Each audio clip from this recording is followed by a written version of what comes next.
Hello and welcome to Motorsport Speak, a motorsport podcast brought to you by Motorsport Week and motorsportmonday.com. My name's Dan Lawrence, and as ever I'm joined by our editor Taylor Powling to talk all things Formula One. We have just had one of the most intriguing, enthralling and dramatic races of what has been an incredible 2024 F1 season, the Azerbaijan Grand Prix at the windy city of Baku. Oscar Piastri stole the win from Charles Leclerc, taking the initiative early on in the race and then resolutely defending for about 30 laps in what was a very, very exciting race. We saw power sliding McLarens and Ferraris going nose to tail, and we saw a dramatic penultimate lap crash. So let's chew the fat, get into it, talk about how everybody got on. But first, as always, Taylor, how are you, and did you enjoy the race? Hi Dan, I'm good, thank you. Yes, it was, as you said, definitely one of the races of the season. You had that drama for 30 laps where it was like, will Charles Leclerc be able to get close enough to make the move back on Piastri? So it was tense every single lap, and knowing that if one mistake could swing it here or there. And then right at the death, we had the clash between Perez and Sainz, which brought a low-key end to the race that ended under the virtual safety car, but that was just another twist to a really fascinating Grand Prix. Yes, precisely. And I think let's talk about, obviously, let's talk about Piastri first, our Grand Prix victor. I had messages from a lot of my friends talking about how cool-headed the young Australian is, taking his second Grand Prix victory. And I think the more impressive of the two, because it was without any peculiar McLaren team order shenanigans, but let's not talk about that. We've talked to death about things like that. But yes, he cooked his tyres a little bit in the opening stint and allowed Leclerc to get quite a hefty margin on him. And he said that his engineer told him after pitting, don't do that again. And he immediately ignored him because he found himself right on the tail of Leclerc after the round of pit stops and put in a quite a lengthy lunge into turn one, a very popular turn one overtaking spot after the long DRS zone on the start-finish straight. Got the move done. Leclerc thought, it's okay, I can probably get him back on DRS. He could not. McLaren had a very good straight line advantage, but also Piastri a race like that, 30 laps around Baku, which is obviously one of the trickiest tracks on the calendar, a dusty track as well this weekend. 30 laps to just keep Leclerc at bay. I mean, Leclerc had multiple nibbles, particularly at turn one, but Piastri was good at holding the inside line, forcing Leclerc wide, making sure he kept the advantage through up to the turn three through the DRS zone there as well. Obviously, probably using all the tools to his advantage, storing the battery and everything like that. But over the radio post-race, he said that was probably one of the most stressful afternoons of his life, didn't he, Piastri? And it was such an impressive win, and to keep Leclerc, who's obviously a bit of a Baku specialist, at bay like that was just, just shows the mark of Piastri's talent. And I think last 7 races he's scored more than anybody else. He's maybe helping Max Verstappen keep a hold of the championship, because the two drivers that are maybe closer to Verstappen, being Lando Norris and Charles Leclerc, didn't pick up the win. It was Piastri doing it, because it was just a masterful display, really. Yeah, it was ironic on the first weekend where McLaren said they're going to throw their weight behind Lando Norris, that it was Oscar Piastri who came through and delivered for them. And it was the type of drive that, I think it was a statement. I think it was a bigger statement than Norris's win in Zandvoort, because we've seen throughout this season that Norris with the fastest car hasn't got these wins over the line. And Piastri, in a high-pressure situation, probably a bigger pressure situation than Norris has faced this year, he was absolutely flawless. As you said, he had that one opportunity to make the move on Leclerc and he absolutely nailed it. And then just the slightest mistake for the next 30 laps could have let Leclerc in, but he was absolutely flawless. Other than an occasional side here or there, he positioned his car perfectly and he thoroughly deserved the win. And I think it's a turning point in the McLaren relationship. It might be too soon for Oscar himself to mount a title charge this year, but it just feels like he's really building that momentum towards 2025, and it's going to be really interesting to see how Norris responds to this, because as I've said, that McLaren have now put their weight behind Norris. He's going to get the 50-50 situations in his favour the rest of the season. But how does he deal next year when, McLaren potentially are going in as champions? They potentially have the quickest car again, and the scores are going to be reset because he's not going to have that point advantage over Piastri. All things are going to be equal. How will he rise to that challenge? Because he's not dealt with pressure that well this season, whereas Piastri has shown here in Baku that, he's unwavering towards that type of pressure. He just deals with it in his stride, and he's just so calm and collected. And when you're in a championship fight, that's what you need. So I can see why there's, some murmurings that Piastri might have a higher ceiling than Norris, just because he's in his second season. Pace-wise, he looks like he's already with Lando. And if he can just tidy up, a few areas which will come with more experience, I can see why people suspect that he might be a greater championship bet than Norris. Yeah, 100%. I think he's impervious to pressure, isn't he? He just seems to be. He stays at the same sort of level. I'd love to see like his heartbeat monitor. It must look like he's flatlining. He's so cool. And yeah, I think I would put my money on him. If you say he's starting from zero, if McLaren have the strongest car at the start of next season, I put my money on Piastri just simply because. I mean, this wasn't even a 50-50 situation for a win. The odds were in Leclerc and Ferrari's favour, and there was this one moment where Piastri had an opportunity and he took it. I mean, let's compare that to Norris in Austria, for example. There was multiple chances that Norris could have got a move done on Verstappen, and it didn't end well, did it? So Lando did have a strong race, obviously charging through to fourth. Circumstances helping him a little bit, but it's a completely different situation, isn't it, from fighting at the front? So yeah, it'd be really interesting to see what happens for the remainder of the year. I mean, you say Piastri, it's maybe too late for him to mount a title charge this year, but I mean, Andrea Stella said in Zandvoort, if Piastri goes and wins all the races, then it would start looking possible, especially with Verstappen's continued struggles in the Red Bull. And the McLaren is proven now, isn't it? We know it's quick at every track. I mean, it was quick at Zandvoort, it was quick at Monza, it was quick here at Baku. It doesn't seem to matter. It would be very interesting to see what happens at Singapore this coming weekend, actually. Very, very interesting. But let's talk about Ferrari, and I think it's fair to say that was a victory that they lost after a victory that they gained over McLaren at Monza. We had the inverse situation.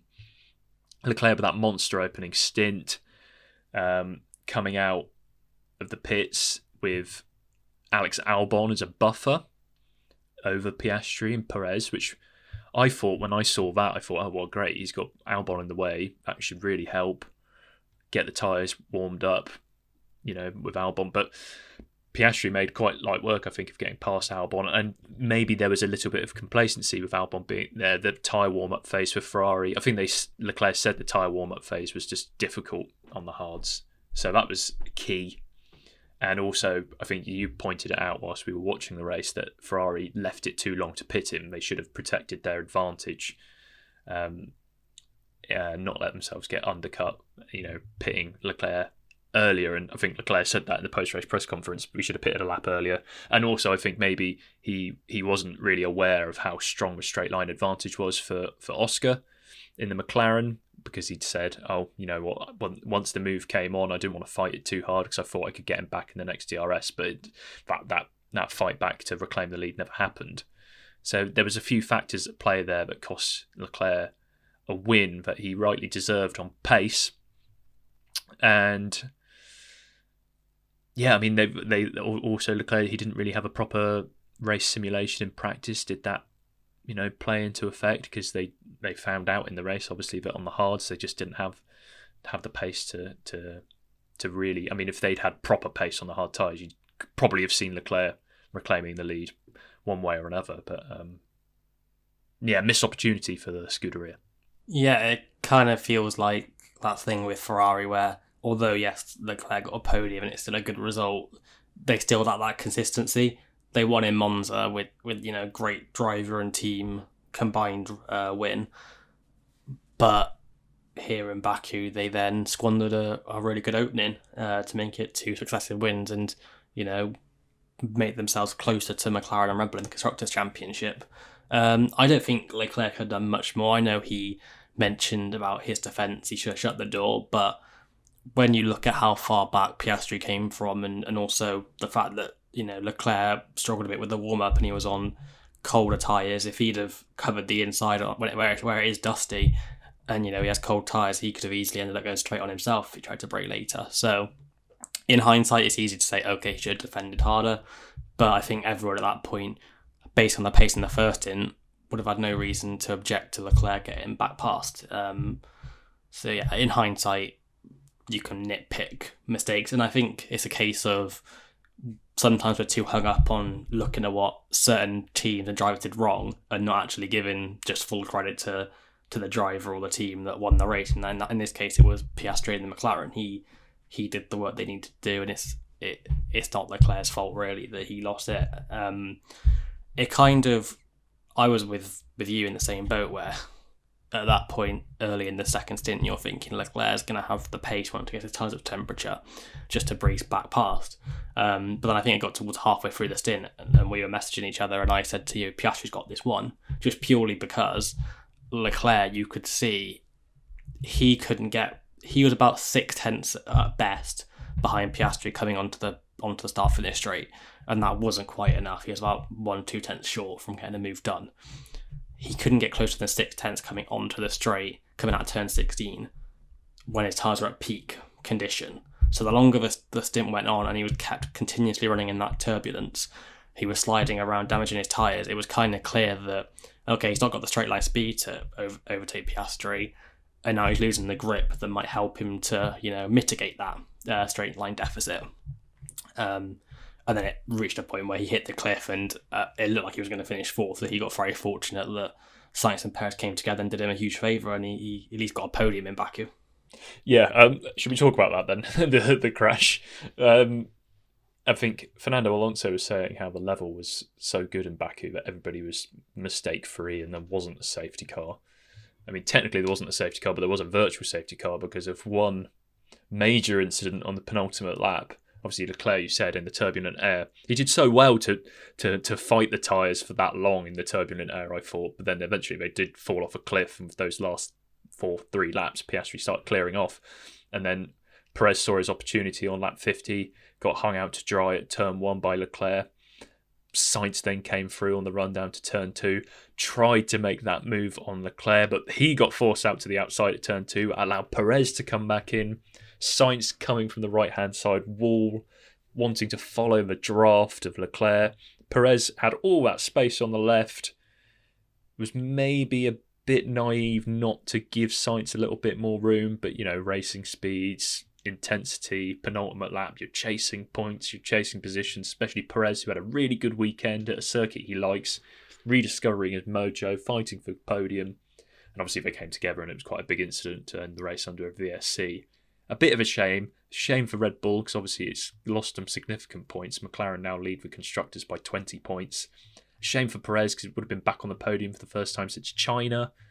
A shame for Sainz because he did well to catch back up to the top 3 battle in the remaining laps. And yeah, I think a bit more, they're racing drivers, aren't they? They're gone home. But maybe a bit more caution would have avoided an incident like that and saved them both losing a lot of points and a lot of damage to fix for a race, a back-to-back turnaround. But and then it gifted George Russell, Mercedes, having a pretty bad weekend by their standards. I mean, they were comfortably the 4th fastest team, weren't they? And it didn't really look like they had any pace whatsoever on the hard tyre. Russell locked into a podium and was kind of unsure why he was there. Yeah, Russell has a habit of just kind of being there to pick up the pieces. It happened in Austria when Norris and Verstappen collided and he got a win, and now it's happened here with the podium. Going back to the Sainz Perez incident,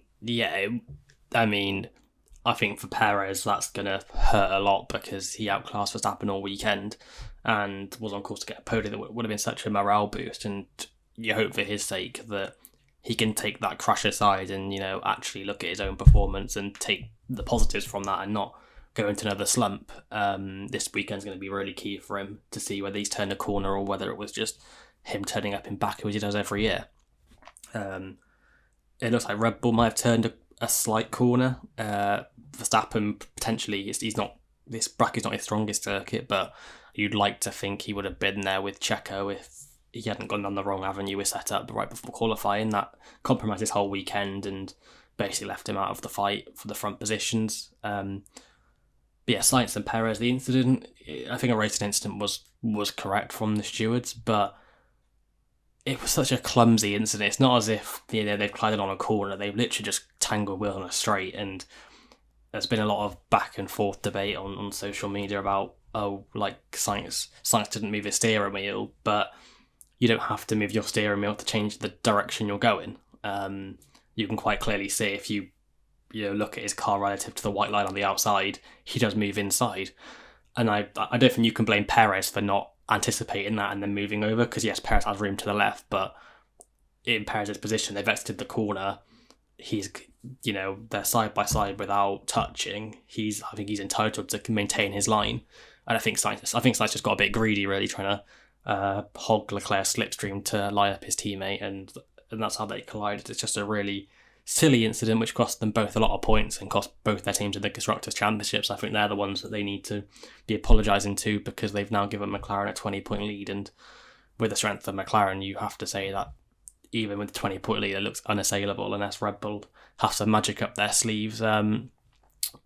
Mercedes, their progress is just completely stalled. I mean, 3 victories and 4 at the summer break, but now they're at the halfway point thinking they've turned a corner, they've eradicated the issues they've had under this rule cycle, but they've introduced this floor back onto the car from Belgium, Zandvoort onwards, and they don't have a clue whether that's been the cause behind their difficulties. And then they took it off this weekend, or last weekend I should say, and they were just comfortably 4th best. And Russell said they've got to understand what's going on with the tyres, because in the first stint he said they weren't even top 10 positions on pace. It was mainly just track position and keep them in the points. And then he said towards the end on the hards they had race winning potential. So to have that drastic of a swing down to the tyres in one race is quite a concerning thing. And to be 3 years into these rules now and then still have so many question marks doesn't really bode well for 2025, just when it looked like they turned a corner. Yes. Okay, I got that the wrong way around with the tyres, but it was interesting because Russell slammed Pirelli, didn't he, after the race? And I mean, he didn't have a problem with the tyres when he executed that. Well, he eventually had a problem because he got disqualified, but he didn't have a problem with the tyres when they gave him that one-stop win at Spa, when the car was working. So, racing driver excuses, I guess. It's interesting. Mercedes and Ferrari have essentially, through the summer break, have swapped, it seems. Quick one, just going back to the Sainz Perez.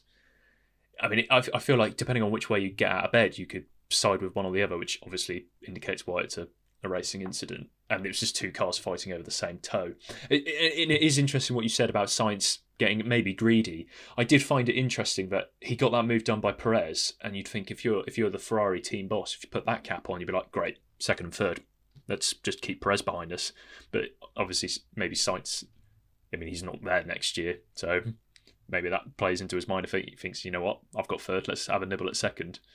Because if he'd have got a move on Leclerc done, then Leclerc would have probably finished 4th, and they would have had 2nd and 4th instead of 2nd and 3rd. Instead, they just got 2nd. Anyway, yes, Mercedes definitely 4th fastest. Obviously, Hamilton, PU change going to the back of the grid. He wasn't able to advance at the rate that Norris was able to. Norris putting some really, just getting the moves done and getting the job done, and obviously finishing 4th in the end, ahead of Verstappen, getting some points in the championship. And yeah, as you say, Verstappen was the 2nd best Red Bull driver, and he was really not a happy bunny through the race, struggling with rear grip. And obviously now we're going to Singapore, which was the one circuit. I mean, we've now had Horner say that Austin threw up warning signs for this year in 2023. Barcelona threw up warning signs for Red Bull amid their dominant run. Singapore was obviously the one race where they really weren't very good, not getting into Q3 with either car. So, I mean, it'd be interesting to see where Red Bull are this coming weekend. I think you could say McLaren, Ferrari and Mercedes were all strong there last year. So you could probably bet that Ferrari and McLaren will be strong again this weekend. maybe not so much Mercedes. I think Mercedes and Red Bull may be scrapping over being the third fastest team potentially. And yeah, I think we were saying before summer break about how Hamilton's decision to jump ship to Ferrari was looking less inspired, and now it's swung back the other way. It's very interesting, the sort of fluctuating in pace.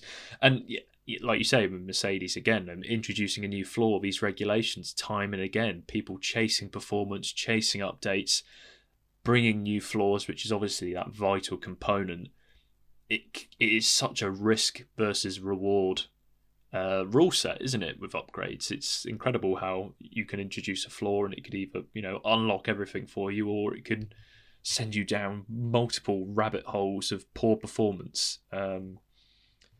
Yes, very interesting. That is my big ramble on the top 4 teams. I don't know if you've got any more thoughts on that before we jump into the midfield pack. No, I just think you're spot on with these regs have been so weird. I mean, I think some of the leading engineers have said it. Usually, you just bring upgrades and you pile on more downforce, and that does the trick. It works. But under this rule set, with how sensitive the cars are and how fragile they are to the slightest change, even if you find what you're looking for in terms of increasing the downforce, increasing the load, you can just introduce these negative characteristics that you weren't even anticipating, and then that can spoil your whole... We've seen it with RB, for example. It can spoil your whole season. They introduced one upgrade that didn't work, and now they spent the whole... while other teams have been upgrading and improving their car, they've been having to troubleshoot what's gone wrong, and it looks like they've introduced another upgrade package to Monza, which, again, hasn't worked. So, yeah, concerning times for a lot of teams, and just when it looked like Mercedes had cracked the code under this rule set with 1 year left to go and they're well poised for a 2025 title challenge, it looks like they're a bit on the back foot again. Yes, and I mean, they need to figure it out quickly, don't they? But let's move into the midfield, and because of the Sainz Perez incident, and obviously Hamilton being out of position and things like that, there was a bit more points up for grabs and a bit more positions up for grabs for the midfield teams, and that sort of race was won by Alonso in the Aston Martin, finishing 6th. It was a better race for them. He was in a battle with the Williams and the Haas, more so Williams, covering off Colapinto's lap 11 pit stop, and then also finding himself ahead of Albon, who did an extended long stint, the inverse of the Colapinto strategy. I think Alonso was fairly happy with the weekend, and I don't think he said that their pace was amazing, but they executed well. On the other side of the garage, obviously Stroll qualified a bit further down, got entangled with Tsunoda on lap 1, and that was the end of his race, really, wasn't it? There was not much on for the Canadian. Solid execution from Aston Martin, but I want to talk about Williams more so, because obviously it's their first double points finish of the year, their first since Austin last year, which coincidentally was Logan Sargent's sole point scoring achievement. Franco Colapinto, obviously the mid-season swap for Sargent, his brief has been to get points for Williams, and he's done it on the second time of asking, with obviously a really strong result, finishing 1 place behind his teammate, only 2.2 seconds behind his teammate on those differing strategies at a circuit he's never been to before. We're now seeing, Williams' upgrade has worked, which is great to see, but more on Colapinto. He's now maybe entering the fray for the Audi drive. He's turning heads, and he's doing a really, really solid job. And Ollie Bearman obviously was the other rookie in the show this weekend as Kevin Magnussen's replacement, and he obviously nicked a point at the end there after fighting with the likes of Lewis Hamilton. 2 very impressive showings. Williams very impressive. Colapinto impressive as ever. Bearman, again, a mature head on very young shoulders, and a very self-critical young man as well. So always looking to improve, which is good to see. A lot of promising signs from the midfield pack there. Williams have now overtaken Alpine for 8th in the championship, and the gap to Haas, it isn't that large, so a few more double points finishes, and they, Haas, whereas Haas are looking at RB, and the gap between those two is 5 or 6 points. Williams could be looking to usurp all of them if they continue this run, and you have to say that they look a good bet. They've gone to 2 different because of circuit tyres, you've gone to Monza, low downforce, a high-speed circuit, and then to Baku, a street circuit, and they've been Q3 contenders both times and scored points on both occasions. And the crucial thing is now they've got, it seems, 2 drivers who are well matched, and someone in Colapinto who, within his second outing, was already on the pace with Albon. He had a crash in FP1, which for a lot of drivers that would have derailed their confidence, and that's something you need on a street circuit. But Colapinto was unfazed by it and got through to Q3, then beat Albon, albeit with that weird airbox situation with Albon in Q3. We didn't get to do his second lap. But Colapinto ran ahead of Albon in the first stint, kept pace with Alonso ahead, and just made no mistakes, and then brought it home in an untroubled points position, which is exactly what he needs to do to stake his claim for an F1 seat. And it's unfortunate for him that, whereas Sargent got the opportunity because of where Williams were and the drivers that were available on the market elsewhere, Colapinto's now get his chance to shine when they've signed a 3-time Grand Prix winner. So in that regard, I don't think Williams will be regretting that decision, because there's no way they could turn down a name like Sainz. But yeah, if they can feasibly work Colapinto into the Audi frame, I think that's a solid deal for all parties. And I think I've always been quite staunch that Sauber Audi could do with hanging on to Bottas because he's had a really good season. But when you've got someone like Colapinto who's young and already looks on the pace and at home in F1 and is someone that you can kind of mould into your team for a long-term project like Audi, I think if they were going to go down that route, I'd prioritise Colapinto. Obviously, he'd have to show that he can keep this form up, and it depends how long Sauber/Audi are willing to wait, but I'd really like to see him on the full-time grid next year, and I think that would be a good move for both Sauber Audi to have a perfect dynamic of Hulkenberg's experience alongside someone like Colapinto, who's young and already shown that he can be up to F1 standard. Yeah, I think I would say they must be leaning towards going for a younger driver now at Sauber. I think with Hulkenberg in place, and I just think if they were going for Bottas, don't you think they would have done it by now? That's kind of that's my personal opinion. Yeah, but you've also had Bottas seems very confident still, and I think something that will play into his favour is that, as he's mentioned, Binotto kind of knows what he can do in a top level car, and his experience in that title-winning Mercedes environment could be invaluable to Audi. So I think they've got a really tough decision on their hands. You've also got, obviously, Gabriel Bortoleto, who took the F2 Championship lead. McLaren, Andrea Seller's come out and said post-race in Baku that they would be willing to negotiate with Sauber about releasing Bortoleto, but they would preferably retain an option on him. So he wouldn't necessarily be tied to Sauber/Audi for the long term. I think that's the same situation with Williams as well. They would be keeping Colapinto within their family, and it would be a loan. And that's the one thing that might weigh against Colapinto. Is I was thinking about this, is that Sauber/Audi is a small team in terms of where it is in the pecking order, looking to progress to the top. Would you really want to loan a driver that's in the same predicament? Whereas, at least if you're taking a driver from, say, McLaren, who, yes, they're an independent team, but they're higher up the grid, they're an established, World Championship winning outfit now. Taking Bortoleto on loan, I think for them it would be more feasible from a business point of view, because I think McLaren would be more willing to let Bortoleto go long term, because of their whole premise behind keeping an option on the Brazilian is that just in case Oscar Piastri and Lando Norris go elsewhere, but unless the tensions between those two really ramp up as they challenge for the title, you have to suspect that Norris and Piastri at McLaren for the long term, and you'd imagine at some stage you'll get to the point where if Sauber/Audi want to keep Bortoleto long term and have him under their own umbrella and have full control, McLaren would reluctantly adhere to that, whereas with Williams,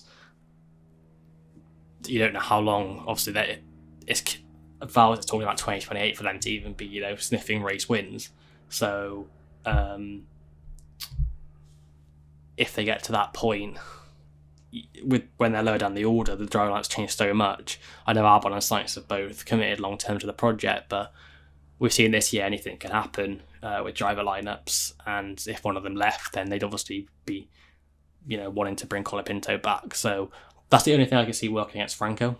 But yeah, as I said, if I was in Binotto's shoes and I had to pick for the second seat, I'd be leaning towards Colapinto now. Yeah, I think I would as well, because, yeah, as you say, young, hungry, he's learning at a good rate. He's a known quantity compared to Bortoleto. Obviously, Bortoletto's done a really good job stepping up to F2 and immediately being, champion-elect. But we haven't seen... He hasn't had one of those opportunities like Colapinto or Bearman to be tested in an F1 seat yet, so there's that going against him. But then, as you say, if we're talking about the likelihood of losing the driver back to the team that has the option on him, Bortoleto, you're less likely to lose given the long-term contract situations at McLaren. But as you say, if that situation implodes, things could change. It's very hard to predict. I think we're going to find out soon what Sauber are going to do in the coming weeks. So we'll be able to talk about it then, won't we? And RB as well. But I think now a slightly clearer picture there, isn't it? It'll be Ricciardo or Lawson. So, and maybe leaning towards the younger party there. Yes, we lost Bearman in the middle of all of that, and Haas. And obviously, talking about the championship fight there, it was very close between Williams and Haas in terms of pace at Baku, and obviously Williams just had the edge, so it'll be interesting to see how that swings and fluctuates as the year progresses. But I mean, they've both stolen a march on RB, whose struggles seem to be continuing. But yeah, Bearman, I think, again, a solid weekend. He knew where he made his mistakes in practice, and then in relation to the opening stint, being a bit too cautious with his pace. And again, like Colapinto, he's just like soaking up like a sponge, and he's learning. And I think Komatsu was very impressed with his weekend, and I think they know that they've got a good driver on their hands for the future. And I think that he sort of ingratiated himself in the team quite well. Hulkenberg again was quite impressed with Bearman. It is exciting that we've got these rookies around Formula One now that are looking to come in and make an instant impact. And even if we look even further into the future, there was a bunch of Formula 3 drivers who were taking positions in the F2 races at Baku, hadn't seen the circuit before, and were all quite impressive. Gabriele Mini was impressive, Christian Mansell and Luke Browning, they didn't look out of place in Formula 2 at a circuit they'd never raced on, which was good to see as well. Yes, I think we're definitely seeing it's going to be Aston Martin trying to hold on to points in races. Their position in the championship secure. RB, however, their position isn't secure. Haas maybe isn't secure because RB, Haas and Williams, they could all end up jumbled up in the order by the time we get to Yas Marina in Abu Dhabi. Just something quickly on Haas that I want to throw into the mix is, if you were in Ayo Komatsu's position, based on what Bearman's shown in Saudi with Ferrari and Haas in Baku, would you be considering the option of having him in the car for the rest of the season? Because he was asked about that at some point in the weekend, and he didn't say no. He could have instantly said, "No, we won't have Oliver in the car for the rest of the year. Kevin's contractually obliged to drive, and we're preparing Ollie for 2025, but he kind of beat around the bush a little bit and didn't deny it. So it does make me wonder if, say, Magnussen, well, he looks like he's going to come back into the fray this weekend. We haven't heard anything different, but with the 3-week break coming after Singapore out of Austin, if Magnussen's off the pace relative to Hulkenberg this weekend, it'd be interesting to see whether they come to a decision to make a switch before the end of the year. And I think the only thing that would prevent that is maybe Haas not, having the funds to necessarily buy Magnussen out of his contract for the remainder of the year, or not being as like Williams did, where they were quite cutthroat and prepared to get rid of Sargent. I don't think Haas would necessarily be like that. I think they'd be more mindful to keep Magnussen, especially when his actually last appearance for his ban was actually quite an impressive drive to the points. So if he can kind of keep producing those drives, then they'd have no reason to think about an early replacement. Yeah, I mean, it is interesting. Yeah, I saw that question. It was the Sky F1 team, wasn't it, that put it to Io on the pit wall, and he was very coy and dancing around with the question a bit. I think on a performance basis, you could probably say, yeah, it's a good idea, but I think there's obviously a lot of goodwill between Haas and Magnussen, and they know it's the end of his F1 journey, and if he can, like, as you say, Monza was one of his best performances of the year, so I think, yeah, Singapore's well placed to assess it, isn't it, with the break coming up. It'll be interesting to see if Magnussen is, on the pace. Then I don't think they won't stand to gain a huge amount from it, especially with the fact that Bearman's still got plenty of practice sessions with Haas coming up, and he's obviously so well integrated with Haas and Ferrari, simulator time and all the other prep for being a Formula One driver. Yeah, I think it could go either way. I don't think it will be as quite a cutthroat decision as you say with Williams. Right then, let's talk about RB, Alpine and Sauber. It was a pretty bleak weekend for all three of those teams. Tsunoda obviously being the first retiree of the race after that lap 1 clash with Lance Stroll, and then just generally the Faenza-based outfit were just off the pace, struggling again with their upgrades and development, and not being able to power performance on the car, instead seemingly going in the other direction. Alpine seem to just have constant reliability issues throughout practice. Is that linked to their struggles with the Viri staff? Who knows? And maybe that's a conspiracy theory. But again, yes, it was just they didn't really have the pace, did they, either? And it was just all compounded by the fact they had reliability issues. But these are things that have been plaguing them for several rounds. I mean, Gasly had his issues at Spa, didn't he? That he was complaining about and said that they needed to get better after the summer break. Doesn't seem to be what's occurring for them. And I mean, Sauber, for once, didn't finish in 19th and 20th, but obviously there was a lot of mitigating circumstances with obviously DNFs and what have you helping them there. And obviously I think Alpine struggles obviously helped the fact that Zhou was able to finish ahead of Ocon. But again, Sauber comfortably looking like the slowest team once again. Yeah, it's not looking good for them going into 2025. It's just, I feel bad for Hulkenberg. I know it's his decision to leave, has to go to Sauber, and it's all geared towards the Audi project, but they just look hopeless, and they've got upgrades coming for Austin, but based on, how their launch car performed and then how their upgrades earlier in the season performed, you can't really have much confidence that their final development of their season are going to deliver much, and they do look, during the season it's been really competitive, and you've had ebbs and flows of different teams being competitive to the point where even like Alpine had that mini stretch prior to summer break where they looked a bit more competitive. Sauber, they've never looked, other than at the start of the year when a few pit stop problems hampered their advances, they've never looked like a point scoring team, and it spoke volumes that even with a tow for Bottas in qualifying, the show was starting at the back with an engine penalty. He still wasn't even able to get into Q2, and that's just the inherent pace of their car. They've started with a poor car concept, and they've not been able to develop at the rate of their rivals, and they just end up going backwards. And they do, every weekend now they do look like just being the slowest team, and it's sad to see because the season's been so competitive, and then you've just got Sauber right at the back, and the Audi takeover just feels like it's the only kind of saving grace for them. They're in a holding pattern until then. The team denied that's the case, but they just don't look like they're going anywhere till Audi arrive, and they've got the German market got a real job on their hands, and they take over that team. Yeah, and it's looking like Audi, if the development path continues, not really being a development path, Audi are it's immediately putting a year at the very least onto their projects starting to turn around and look competitive. I do wonder whether heads will roll in the technical team once Jonathan Wheatley arrives and when Binotto's had a longer look at things, because but things do need to change because they haven't been able to nail this rule set whatsoever.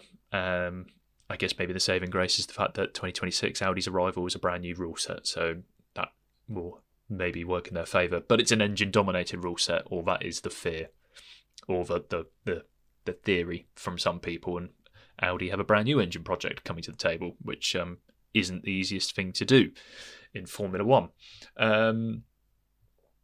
But yeah, it's unlike the likes of, you say, RB. Yes, they've had struggles with the development and their struggles with their upgrades. But last year, when they brought upgrades to the car, it was a really positive trajectory that they went on. And, their aerodynamic department's going to become more closely aligned. It's moving to Milton Keynes, isn't it, from Bicester? So hopefully that'll go better for them in the future. And then Alpine, we know, once they sort of, I guess, ride the storm that is this breakup with Viri and they become a Mercedes customer team, perhaps things will fall into place better there. Maybe David Sanchez longer to bed himself in leading the technical team at Alpine.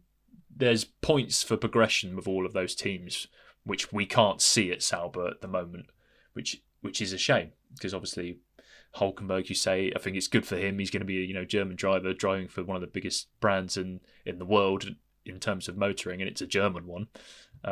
Obviously a substantial payday in the twilight of his F1 career, but he's leaving a team in Haas that is really on the up and looking really good, and he's going to go from fighting for the points every weekend to fighting at the back.